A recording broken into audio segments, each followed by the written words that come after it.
Hey everyone! In front of us we have the Firebird Ganzo 759 lockback pocket knife, which I purchased at the same time as I purchased the Ganzo 729 axis lock pocket knife. And now after about a month and a half of using it, much like I did with the other knife, I have formed an opinion on whether I think it's a good knife or at least a reasonable knife or not. Now over the last month and a half I've used it in just normal daily use in my work. I work in the steel industry, so I cut a lot of different things from cardboard to strapping to packaging material, and then my daily life. But I wouldn't say that the knife gets abused, it just gets used as a normal knife. So I would say this is probably your average amount of wear that a person would use it.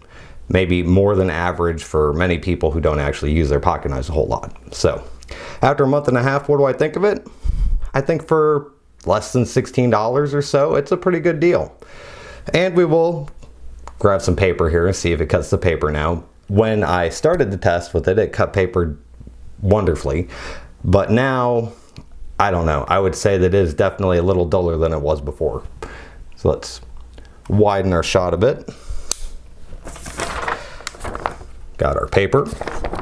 And, oh, no. Okay. Now, not as sharp as it was when we started. Just to show you, the knife and not the paper, the operator. Or maybe it is the operator. Yeah. Now the knife is definitely dull, and the paper is a little less than ideal. But, as you can see, when you have a good, sharp knife, so nice. So, the Ganzo 759 has definitely lost some of its sharpness over the last month and a half. And when we originally tested it, which I will link to the original video I did on this at the end.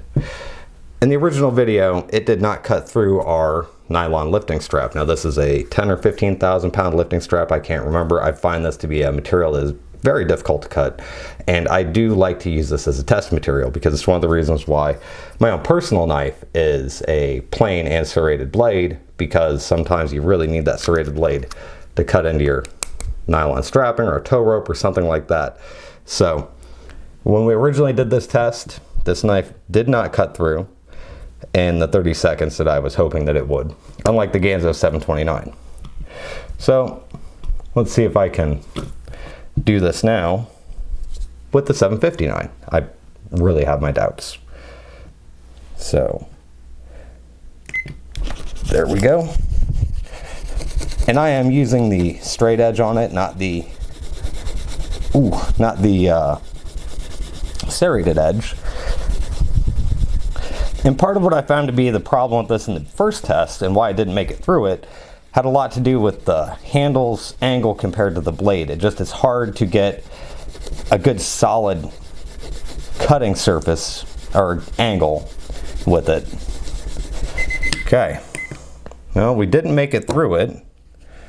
Ooh, we didn't even make it halfway through it.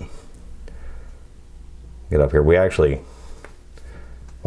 even make it through the first layer of the lifting strap. So that is significantly duller than it was to start with. I believe there's one of these over here. I don't remember which one, but it made it significantly further when it was sharp. So that's not so great, but that honestly is kind of a hard material for most knives that I've had to cut. So after a month and a half, do I think it's worth $16? I definitely think it's worth $16, and especially if you like lockback knives.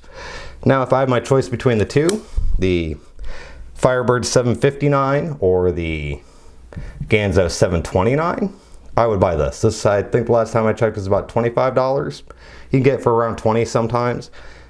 And this to me is the superior knife. If you're gonna buy one of these two knives and you're looking for a lower end quality knife, the Ganzo 729, at least in my experience, is what I would go with. Like I said, now granted I've sharpened it since I last used it, but it stays sharp, and for $25, I wish there was an American made knife. That is more my issue with both of these knives than anything else, is that we cannot produce, or we do not produce, a knife in America that's up to this quality for this price point, or even maybe a little bit more, like say $40.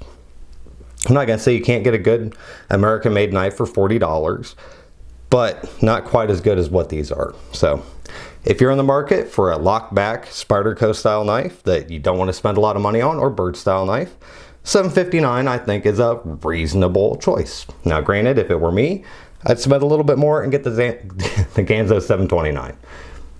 Thanks for watching, and I hope you found it informative. Oh, and I will have it linked at the end of the video to my original reviews of both these knives. Thanks for watching.